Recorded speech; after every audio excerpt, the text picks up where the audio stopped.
When are you most nervous? When Kelly gets mad at me. That's about when I'm most nervous. You know, football, I get fired up. I don't know if I get nervous much. I get fired up before the football game. I approach it just like I played. I make sure my shoes are tied right. I make sure I'm stretched. I stretch with the team. I just get into the flow of the football game. And right before kickoff, there's some butterflies, but I think it's good butterflies. I use it as motivation and energy.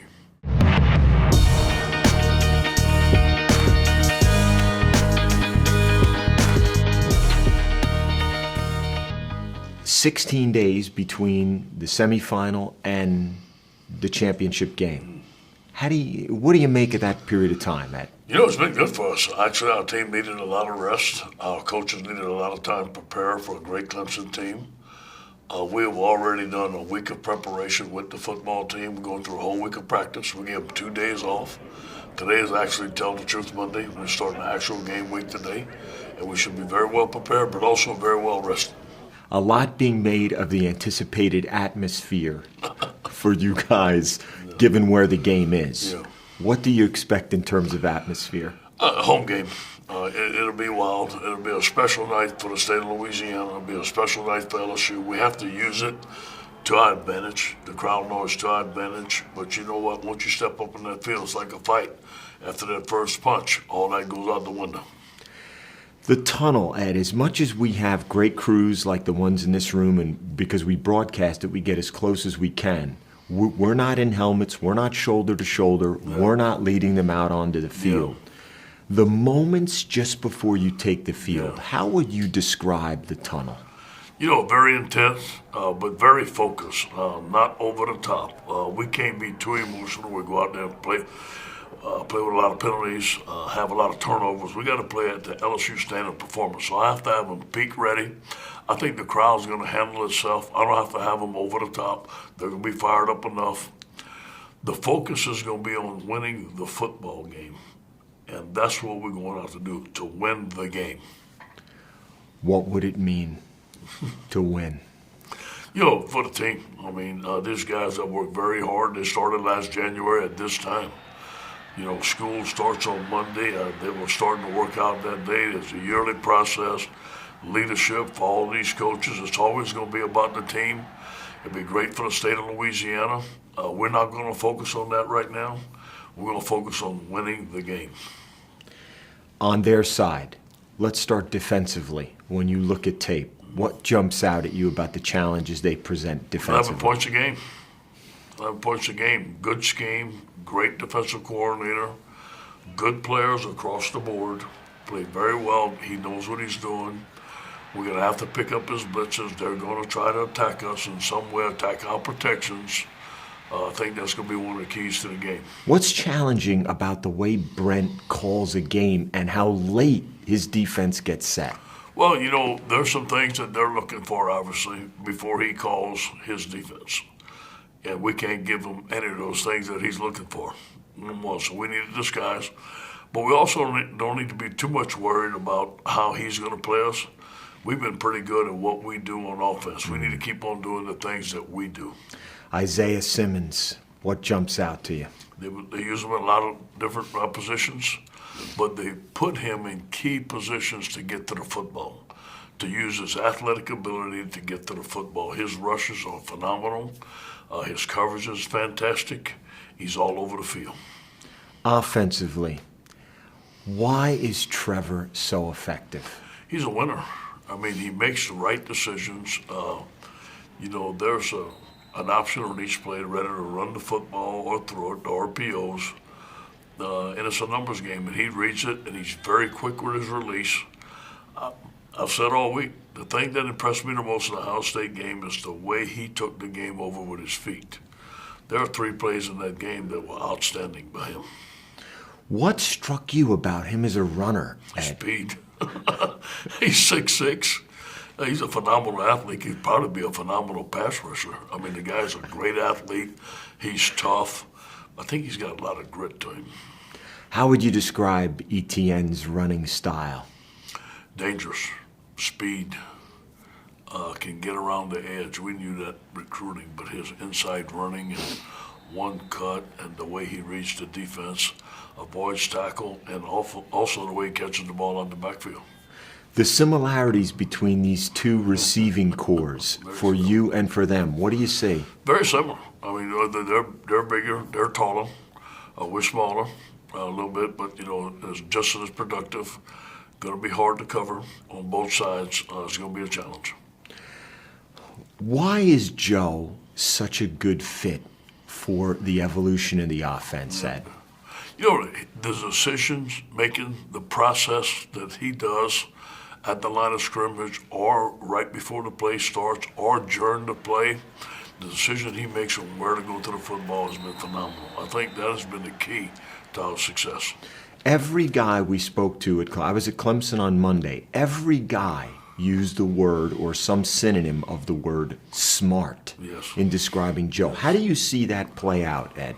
It's why we were so enamored with him in the recruiting when we had a 3-hour meeting. I say it all the time. He was the smartest guy in the room, and we knew it. And the way he explained the plays, the way he can process, and he's done that. But you know what? His leadership, his grit, and his will to win are phenomenal. How would you describe Clyde's attitude when he gets a ball in his hand? Angry. He runs angry, man. And he don't want to be denied. He can run through you, around you, catch the football. He is hard to defend. But we're finding out that most of our opponents feel that he's the hardest guy to defend the game plan. Why? Well, he does so many things. And the mismatches, you can't put a regular linebacker on him. I think he'll win that match on any regular linebacker. Ed, I'm fascinated by this topic. The biggest risk that you think you've taken in a big game. The biggest risk I've taken in a big game, going for it. At Mississippi State, Ole Miss, Mississippi State. I went for it. We had 14-0. It was 14-2. I was emotional, and so that's why we have coaches that help me out, because I get emotional on the sideline. When I do make decisions, I go to Insminger. What do you think? I ask other coaches. We talk it out. We talk it out the night before. We have a plan. So I try not to make emotional decisions. I haven't since I've been at LSU, especially when it comes to game management. When you tell your team to play boldly, how can you coach boldly to help them? If we need to go for it on 4th and 1, we'll go for it. We have a plan, a certain part of the field that we'll go for it. Or if it's a good feeling. I think those are the things that we need to do. But with this team, I don't believe that it's the coaching decision that wins the football game. They go out there and make the plays. I have not had to coach boldly with this football team. They take care of business themselves. There's been some lighter touches to this matchup as well. The Tigers versus Tigers, the Death Valley versus Death Valley. Let's start with that. The notion of Death Valley versus Death Valley. What do you make of it, Ed? I didn't pay attention to it. I promise you. I'm looking at double teams and bump combos up there. Joe turned to you in his Heisman acceptance speech. What went through you? I was surprised. I had never seen the guy emotional. I didn't even know he was going to say anything. I didn't know he'd become emotional. Obviously, I choked up a little bit. It was a shock to me, but I was very appreciative of what he said. I think it was phenomenal, and it was good to see him up on that stage with all those great players. What did it mean to you? I mean, it meant a lot that the players do realize that I do care about them. And that has been like this with all our players here. They understand we're a family. They're committed to us. We're committed to them, and it's evident the way we play. He also did another incredible thing. Before he even took the stage, Ed, he went across the aisle and he embraced coaches at Ohio State. That's right. What did that show you? Joe's a class act. He's very loyal. They recruited him. They found him out of high school. They believed in him, and they taught him a lot of stuff. I mean, Joe came here ready to go. And so did Steve, and so did Joe. He continued to grow, but they had developed him as a young age. They believed in him. I thought it was great. More than $500,000 has been given to the Athens County Food Pantry in the wake of his speech. What do you think connected Ed with people about what he said? He's one of them. The hometown boy made it and wants to help him. And, Joe has a way of galvanizing people. Joe's a leader. He's galvanized his football team. He's going to do a lot for his community. He's a great leader. He has a big heart. If you had to pick a turning point this season, Yeah. what comes to mind? 3rd and 17 against Texas. They blitzing us. We need to make a play. We didn't sit on the football. We give them the ball back. They have a chance to score. We make a big play. Clyde picks up the blitz. Joe slithers through, makes a big play to Jefferson. Touchdown, Tigers. I knew we had a team then. Why?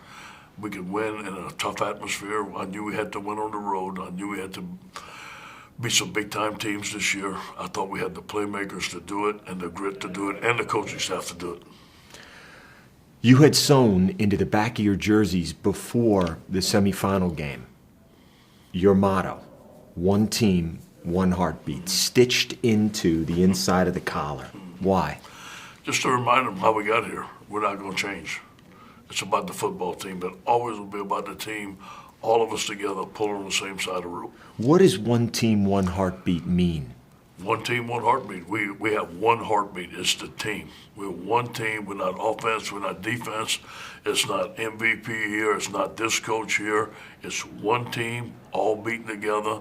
And when we do that, we're very powerful. When are you most nervous? When Kelly gets mad at me. That's about when I'm most nervous. Football, I get fired up. I don't know if I get nervous much. I get fired up before the football game. I approach it just like I played. I make sure my shoes are tied right. I make sure I'm stretched. I stretch with the team. I just get into the flow of the football game.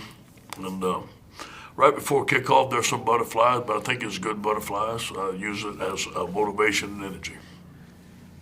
The night before the game, as you close your eyes, what'll be in your mind? Thanking God for the journey, no question. And asking him to give me the strength to be the best coach I can be for my football team. That's it. Even as you say that, I see it in you, Ed. Oh, yeah, Why? it's going to be fun. It's going to be, it's going to be a day that we always look forward to. It's going to be a day that Louisiana deserves. Just LSU deserves. All the people that wore the purple and gold. And most of all, this football team is going to be about them. And they've given so much to this university for us to finish the season undefeated and national champs will be something we set out to do. We're so glad you're watching ESPN on YouTube. For more sports and analysis, download the ESPN app. And for live streaming sports and premium content, make sure you subscribe to ESPN Plus. We'll see you there.